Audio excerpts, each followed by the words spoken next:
আজি চাপাতিনো কেনেকৈ বনায় তাকে অলপ শিকি ল'লোঁ। ৰুটি বনাবতো জানো, বাট চাপাতি যে অলপ বেলেগ তাকে ভালদৰে শিকি শুনি ল'লোঁ। হাজবেণ্ডে কৈ আছিল যে অলপ ভালদৰে শিকি ল'বা যাতে তোমাৰ হাতৰ কেতিয়াবা সোৱাদ ল'ব পাৰোঁ।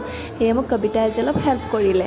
তাৰপিছত পোনে পোনে গ'লোঁ কলেজলৈ, অলপ কিবা ৰিজাল্টৰ কাম আছিল সেইখিনি উলিয়াই ল'লোঁ। ঘৰ আহি দেখোঁ ধ্যানাম নাই। আৰু এয়া চাওক সি তলৰ পৰা আহিলে গাৰ্ডেনৰ পৰা, আৰু এয়া কবিতা অলপমান তাৰ বিৱৰণ দি আছে ধ্যানামৰ দুষ্টামিৰ। আৰু কবিতা আহে সদায় মোক অলপ চলপ ঘৰুৱা কামত হেল্প কৰিবলৈ।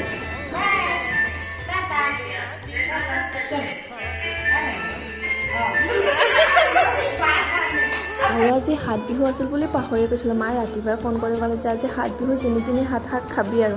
সেয়ে মই কিবাকৈ গোটালোঁ, যিখিনি পাৰোঁ সেইখিনি। ঘৰতো কিবা কিবি আছিল, প্লাছ দোকানৰ পৰাও কিনি আনিলোঁ। চ' এনেকৈ আজি হাত বিহু উদযাপন কৰিলোঁ।